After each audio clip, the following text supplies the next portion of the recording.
Israel अचानक भारत को देगा दुश्मन के होश उड़ाने वाले 2 नए साइलेंट किलर्स। जिस खुफिया टेक्नोलॉजी की दीवानी हो चुकी है भारतीय वायुसेना, उसी से थर-थर कांप रहे हैं चीन और पाकिस्तान। लेकिन जब डीआरडीओ खुद बना रहा है दुनिया की सबसे घातक मिसाइलें, तो फिर भारत इजराइल से मिसाइल क्यों खरीदेगा? क्या है वो खुफिया रणनीति जो ऑपरेशन सिंदूर के बाद भारत को बना देगी हवा में अपराजेय महाशक्ति? हम खोलने जा रहे हैं कुछ ऐसे राज जिन्हें सुनकर आपके रोंगटे खड़े हो जाएंगे और सीना गर्व से फूल जाएगा, क्योंकि भारतीय वायुसेना के तर्कश में शामिल होने वाले हैं 2 ऐसे इजरायली साइलेंट किलर्स जिनकी चर्चा मात्र से पाकिस्तान का खून सूख रहा है। वैसे कुछ दिन पहले की ही बात है, जब दुश्मन ने आंख दिखाई थी तो भारत की ब्रह्मोस, फ्रांस से मिली स्कैल्प और इजराइल से ली गई रैम्पेज मिसाइलों ने ऐसा कहर बरपाया कि दुनिया हैरान रह गई। पलक झपकते ही दुश्मन के बड़े बड़े ठिकाने मलबे में तब्दील हो गए। उन्हें सांस तक लेने का मौका नहीं मिला। यह था नया भारत, जो अब चुप नहीं बैठता बल्कि पलटवार करता है, और वह भी दुश्मन की भाषा में। लेकिन एक सच्चाई यह भी है कि जंग का मैदान बदल चुका है। दुश्मन अब और ज्यादा शातिर हो चुका है, तकनीक में तेज हो चुका है। इसलिए भारत को भी चाहिए ऐसे हथियार जो बिना आवाज किए दुश्मन के किले में घुस जाएं और उसे पूरी तरह तबाह कर दें। और इसी मिशन के तहत भारत ने फिर से नजरें टिकाई हैं अपने पुराने भरोसेमंद साथी इजराइल पर।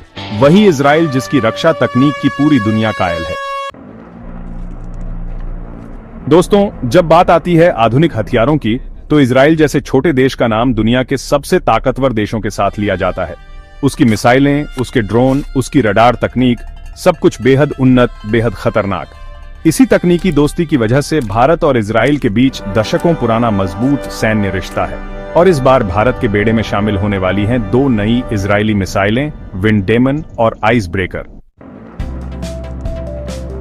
आइए अब एक एक करके जानते हैं इन दोनों साइलेंट किलर्स की ताकत। पहला धमाका, विंड डेमन, दुश्मन के होश उड़ाने वाला तूफान।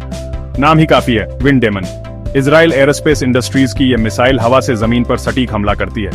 यह मिसाइल बेहद कम ऊंचाई पर उड़ते हुए दुश्मन के रडार को चकमा देती है। इसकी रेंज है 200 किलोमीटर से भी अधिक और वजन लगभग 140 किलोग्राम, यानी हल्के लड़ाकू विमान भी इसे आसानी से ले जा सकते हैं। इसके गाइडेंस सिस्टम में है electro on optical imaging, infrared, semi active laser homing और सबसे खास ऑटोमेटिक टारगेट रिकॉग्निशन, यानी एआई आधारित निशाना साधने की क्षमता। सीधा मतलब यह खुद ही अपने सबसे अहम टारगेट को पहचानती है और सटीक हमला करती है। सीपी यानी सर्कुलर एरर प्रोबेबल, केवल 1 मीटर, यानी निशाना चूकेगा नहीं, हर बार दुश्मन की छाती पर वार होगा। इसका वॉरहेड यानी विस्फोटक हिस्सा 20 किलोग्राम से ज्यादा का है, जिसे जरूरत के हिसाब से बदला भी जा सकता है। यह किसी बंकर को भेदने, बड़े धमाके या दुश्मन सैनिकों को छर्रों से नुकसान पहुंचाने में सक्षम है। और सबसे बड़ी बात, मिशन के दौरान ऑपरेटर इसे हवा में कंट्रोल भी कर सकता है। अगर दुश्मन अचानक टारगेट बदल दे तो यह मिसाइल भी हवा में ही अपना रुख बदल सकती है। दूसरा जलजला, आइस ब्रेकर, तीनों मोर्चों पर हमला। अब बारी है एक और इजरायली तबाही की मशीन की, आइस ब्रेकर। यह राफेल एडवांस डिफेंस सिस्टम्स की सी ब्रेकर मिसाइल का और भी खतरनाक वर्जन है।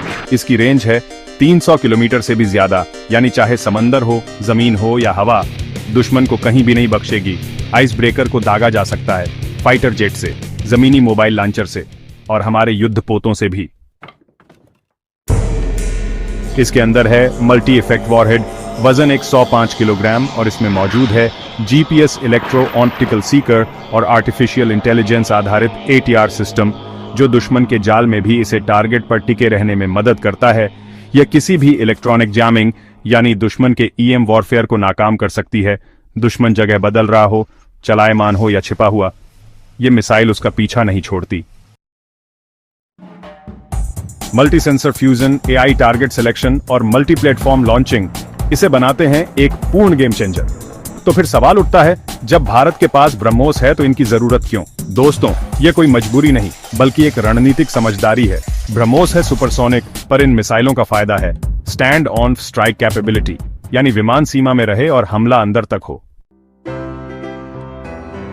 विंड डेमन और आइस ब्रेकर जैसी मिसाइलें हमारे पायलटों को बिना दुश्मन की सीमा में घुसे दुश्मन को खत्म करने की ताकत देती है। यह है नई जंग की परिभाषा, जहां गोली नहीं तकनीक मारती है, जहां युद्ध नीति से जीते जाते हैं, जहां एक छोटी सी मिसाइल पूरे युद्ध का रुख बदल देती है। और यही है वो रणनीति जो भारत को बनाएगी एशिया की निर्विवाद हवाई शक्ति। तो दोस्तों, इन दोनों मिसाइलों में से विंड डेमन या आइस ब्रेकर आपको कौन सी लगी ज्यादा घातक और क्यों? अपनी राय नीचे कमेंट में जरूर बताएं। वीडियो को लाइक, सब्सक्राइब और अपने दोस्तों तक जरूर शेयर करें। जय हिंद, वंदे मातरम।